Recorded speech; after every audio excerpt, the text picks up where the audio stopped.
नमस्कार दोस्तों, आप देख रहे हैं अपना YouTube चैनल प्रयास मंत्रा और मैं अपने इस चैनल पर आप सभी का हृदय से स्वागत करता हूं और उम्मीद कर रहा हूं कि दोस्तों हमारा ये जो प्रयास है आपको लाभान्वित कर रहा होगा, क्योंकि हमने हिंदी साहित्य की जो सीरीज़ आप लोगों के लिए चला रखी है उसी से संबंधित हम लोग आपके लिए नए नए प्रश्नों की जो वीडियो लाते रहते हैं। उसी से संबंधित एक नई वीडियो लेकर के उपस्थित हुआ हूं और उम्मीद करूंगा कि ये वीडियो भी आपको जो है वो अच्छी लगेगी। आपके सहयोग की कामना करते हुए चलिए शुरू करते हैं आज का अपना लेक्चर। निम्नलिखित उपन्यासकारों एवं उनकी औपन्यासिक कृतियों में से असंगत विकल्प का चयन कीजिए। यानी यहाँ पर जो चार ऑप्शन आपको दे रखे हैं उन चारों ऑप्शंस को हम एक बार रीड करेंगे, फिर बताएंगे कि कौन सी कृति जो है वो सही नहीं है। उलझन, क्षमा, प्रेम परीक्षा, एकाकिनी से पूजन शाह, निर्धन कन्या, जीवन ज्योति, लीलावती ये जगदीश झा, सत्याग्रह, रहस्यमयी, दिल्ली का कलंक ऋषभ चरण जैन, कसौटी, वेदना, त्यागी पुरुष विश्वनाथ शर्मा सही। अब सही उत्तर अगर जाएं तो इसका उत्तर होगा क। उलझन, क्षमा, प्रेम परीक्षा, एकांकी ये शिव पूजन शाह की पुस्तकें नहीं हैं, ये श्रीनाथ जी की हैं। तो इस प्रश्न का जो सही उत्तर है वो है क, क्योंकि उलझन 1922 में लिखी गई थी, क्षमा 1925 में, प्रेम परीक्षा 1927 में और एकांकिनी भी 1927 में ही श्रीनाथ जी के द्वारा लिखी गई थी। अतः इस प्रश्न का सही उत्तर है क। चलिए आगे जो बढ़ते हैं। आदिवासी समस्याओं पर केंद्रित उल गुलान की औरतें कविता किस कवि द्वारा रचित है? तो इस विषय की जो कविता है वो देखें, इसके ऑप्शंस हैं सुशीला टांकभोरे, रमणिका गुप्ता, अनुज लुगुन और महादेवी टोप्पो। तो इसका सही उत्तर है अनुज लुगुन, क्योंकि अनुज लुगुन ने ही आदिवासी समस्याएं जो कि माइनॉरिटीज़ में हैं और जंगली प्रजातियां हैं उन पर, उनकी समस्याओं पर केंद्रित करते हुए उल गुलान की औरतें कविता लिखी थी। तो सही उत्तर जो होगा वो होगा आपका ख।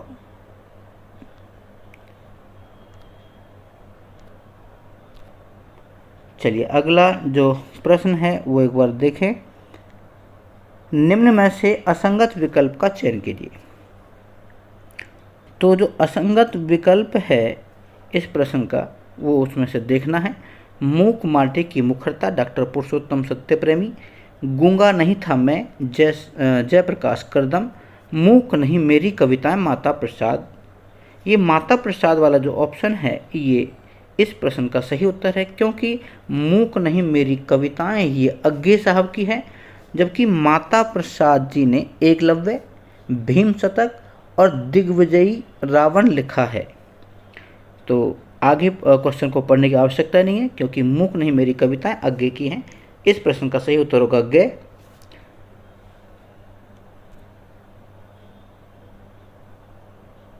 चलिए अगला जो प्रश्न है वो है आपका 1991 ईस्वी में प्रकाशित इसी दुनिया में काव्य जो संग्रह किस कवि द्वारा रचित है? तो 1991 में जो प्रकाशित इसी दुनिया में, तो ये एक काव्य संग्रह था वीरेंद्र डंगवाल का, जिसकी बहुत चर्चित एक कविता है जो कि 10th क्लास कोर्स बी में, जिसका नाम है तोप, वो लगी हुई है।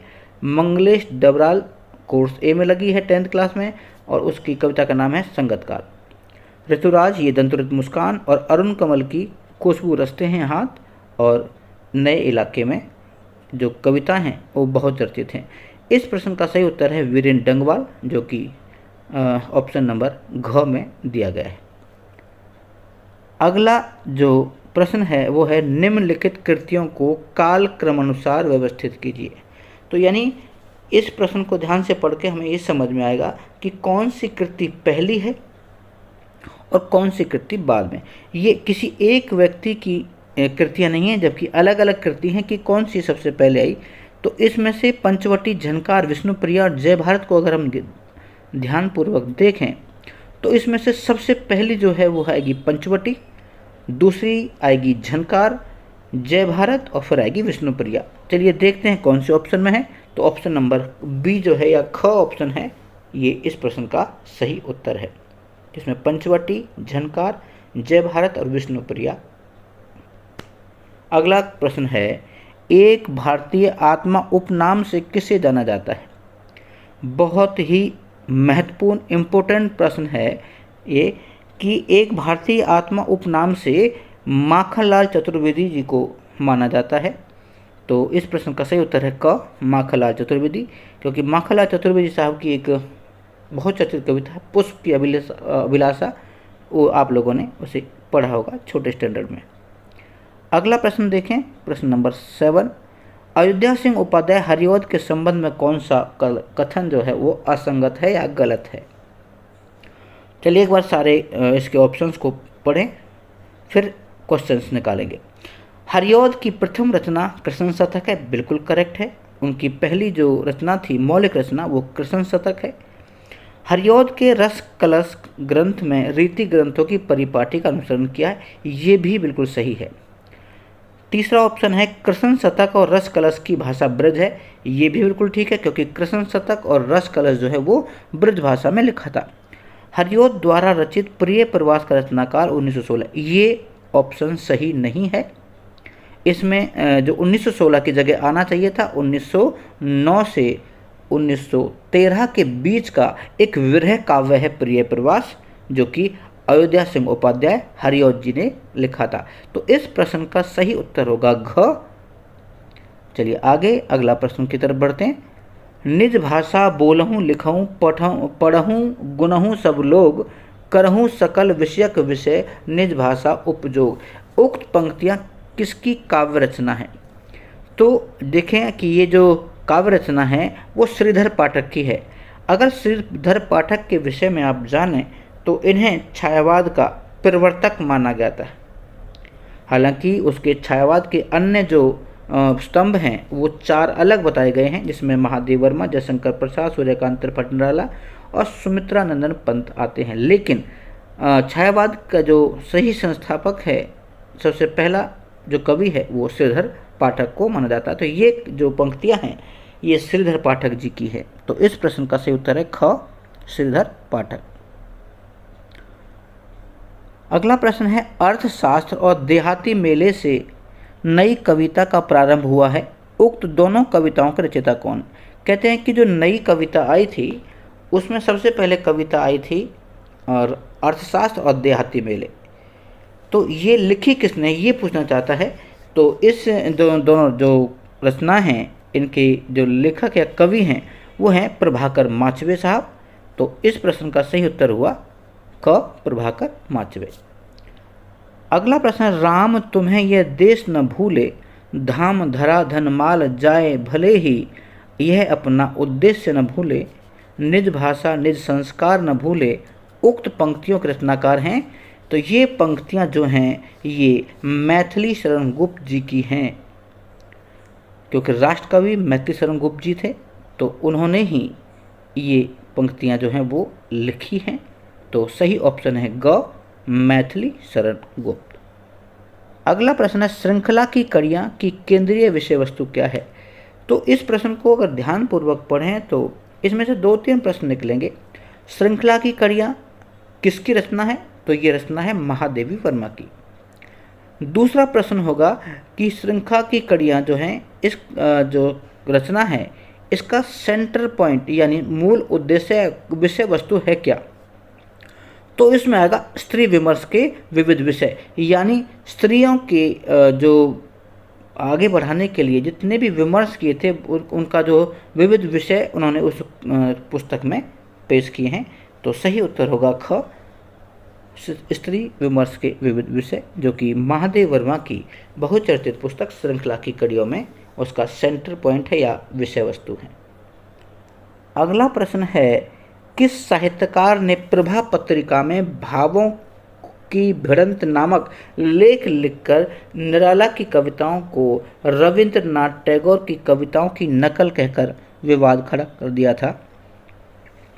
तो इस प्रश्न को भी थोड़ा सा अगर ट्विस्ट घुमा करके देखें तो ये हो सकता है कि कौन सा कवि है जिसने टैगोर की कविताओं को प्रभा पत्रिका में जो है वो भावों की भिड़ंत नाम लेख से छापा था। तो इसको उत्तर आएगा निराला की कविताओं को। तो अगर ये पूछ ले कि भावों की भिड़ंत नामक लेख कौन सी पत्रिका में लिखा गया तो उत्तर होगा प्रभा पत्रिका। और अगर ये पूछ ले प्रभा पत्रिका में निराला की कविताओं को किसकी कविताओं की नकल कहकर के विवाद खड़ा किया तो रविंद्रनाथ टैगोर की कविताओं को नकल कहकर विवाद खड़ा किया गया। लेकिन ये विवाद खड़ा किया किसने था तो वो थे बाल कृष्ण शर्मा नवीन। तो इस प्रश्न का सही उत्तर है घ, बाल कृष्ण शर्मा नवीन। अगला प्रश्न है हालावाद के संबंध में कौन सा कथन असंगत है। तो इस प्रश्न को पहले शब्द से ही पकड़ें तो हालावाद स्टार्ट किसने किया था तो हालावाद के जो प्रवर्तक थे वो थे हरिवंश राय बच्चन। क्योंकि मधुशाला नाम की एक उनकी कृति थी जिसमें की पंक्तियां हैं, मंदिर मस्जिद वैर बढ़ाते प्रेम बढ़ाती मधुशाला, संजो के रखना है जगवालो छोड़ चलाइए मधुशाला। तो इन्होंने देखिए इसके चारों ऑप्शन को हम एक बार पढ़ेंगे तो उसका सही आपको जो है असंगत मिल जाएगा। हालावाद में हाला शब्द व्यवस्था विरोध का प्रतीक है, बिल्कुल करेक्ट है ये, क्योंकि हाला जो शराब है, नशा, वो व्यवस्था को विरोधी माना जाता है। इस कविता में अनुभूति को प्रधानता मुखर की है, बिल्कुल। मन की भावनाओं की जो अनुभूति है उसी की प्रधानता है मुख्य रूप से। तीसरा है हालावादी कवियों ने गीत शैली में रचनाएं लिखी हैं, ये भी बिल्कुल सही है, क्योंकि हालावादी जो कवि थे उन लोगों ने सबसे ज़्यादा गेयात्मक शैली में लिखे जिसको गीत शैली कहते हैं। और चौथा ऑप्शन है इन रचनाओं में करुण रस प्रधानता है, प्रमुखत्व नहीं, इन रचनाओं में करुण रस का प्रयोग नहीं हुआ है, इसमें जो है न करुण है न वीर रस है, इसमें शांत रस का प्रभाव है। क्योंकि जब आदमी मैं मद हो जाता है, नशे हो जाता है, तो वो करुण रस में तो नहीं लग सकता ना। तो इसका सही उत्तर हुआ घ, इन रचनाओं में करुण रस की प्रधानता प्रमुखता है। अगला प्रश्न देखिए, निम्न में से किस कवि को भक्ति काल व रीति काल का समन्वयक कहा जाता है। समन्वयक होता है दो धाराओं को जोड़ करके चलने वाला। तो इस जो प्रश्न है इसका सही उत्तर होगा जगन्नाथ दास रत्नाकर, क्योंकि जगन्नाथ दास रत्नाकर ने भक्ति काल और रीति काल के जितने भी कवि हैं हुए हैं, जिन इन काल की जो प्रवृत्तियां हैं उन प्रवृत्तियों को जो हैं वो आप जो है आपस में एडजस्ट करने का प्रयास किया है। तो उत्तर हुआ ख, जगन्नाथ दास प्रभाकर। आगे बढ़ते हैं, असंगत विकल्प को चुनिए। ऐसे प्रश्न एस्टेट में बहुत बार देखे गए हैं, तो ऐसे ही प्रश्न आपके लिए लेकर के आए हैं। मित्रों, जो दोस्त मेरे चैनल पर नए हैं वो वीडियो को पूरा देखिए और एक एक क्वेश्चन को समझते चलिए। और जिन्हें नोट्स बनाने हैं वो अपने हाथ से हैंड रिटन करिए या फिर हमारे टेलीग्राम को ज्वाइन करें, वहाँ से आपको नोट्स उपलब्ध आसानी से हो जाएंगे। चलिए, 15वां प्रश्न है असंगत विकल्प को चुनिए। तो यहाँ जो है वो सिद्ध साहित्य की बात की है। जो सिद्ध साहित्य है वो आदिकाल में था, ये तो विदित होगा। सिद्ध जीवन की सहजता के विश्वासी थे। जो सिद्ध थे, क्योंकि नौनाथ और 84 सिद्ध माने गए हैं, जिसमें सरप्पा, लोहिपा, कनप्पा लेकर थे और बहुत सारे जो कवि आते थे। सिद्ध चित्त की निर्मलता को सर्वोपरि मानते हैं। चित्त यानी कहते हैं हृदय की जो पवित्रता है उसको ही सबसे मेन मानते थे। तीसरा था सिद्धों के यहाँ करुणा व शून्य का अधिक महत्व है। ये भी हम मान सकते हैं कि जो सिद्ध जो थे वो दूसरों को कभी दुखी नहीं करते थे और उनके मन में थोड़ा सा ना भावयुक्त जो भाव थे वो अधिक महत्व रखते थे। वो चाहते थे कि किसी को सताना बहुत जो है वो बुरा है। लेकिन जो घ ऑप्शन है, इनका मानना था कि जोई जोई पिंडे सोई ब्रह्मांडे, ये जो कथन है सिद्धों के लिए नहीं है, क्योंकि ये जो कथन कहा गया है ये कहा गया है गोरखनाथ जी ने। ये गोरखनाथ का सिद्धांत है, क्योंकि इसका अर्थ है जो शरीर में है वही ब्रह्मांड में है। तो ये तो स्वाभाविक है, आप समझते होंगे कि शरीर भी 5 जो तत्वों से बना है, अरे ब्रह्मांड भी 5 तत्वों से बना है। तो ये गोरखनाथ जी का सिद्धांत है और इसमें कहा था जो शरीर में है वही ब्रह्मांड में है, क्योंकि गोरखनाथ जी ने कर्मकांड और वर्णाश्रम व्यवस्था पर बहुत तीखा प्रहार किया था, यानी उन्होंने उनकी घोर भर्त्सना की थी। इसलिए ये जो ऑप्शन है न घ, ये सही नहीं है सिद्ध जीवन के बारे में। तो इस क्वेश्चन का आंसर होगा घ। अगला है, कीर्तिलता को कवि ने अवट में रचा है, यह अवट का क्या अर्थ है? यानी कीर्तिलता जो है वो विद्यापति की एक बहुत विशिष्ट कृति है। तो डिंगल और पिंगल भाषा, तो इसका उत्तर हो नहीं सकती, क्योंकि डिंगल और पिंगल भाषा राजस्थानी ब्रज हैं जिसमें साहित्य रचना हुआ करती थी। जो मैथिली युक्त ब्रज भाषा है, क्योंकि ब्रज भाषा में मैथिली नहीं होती है, क्योंकि मिथिला जो है वो बिहार क्षेत्र में है और बिहार की जो भाषा है बिहारी, उसमें भोजपुरी, मगही, मैथिली का प्रयोग होता है। जबकि ऑप्शन नंबर जो घ है, मैथिली युक्त विकसित अपभ्रंश भाषा, ये इस प्रश्न का सही उत्तर है, क्योंकि जो अब विकसित अपभ्रंश भाषा थी लगभग संस्कृत, उसी जो मैथिली के जो सारे शब्द उसमें प्रयोग किए जाते थे, उसी से ही अवट जो है वो निकला है।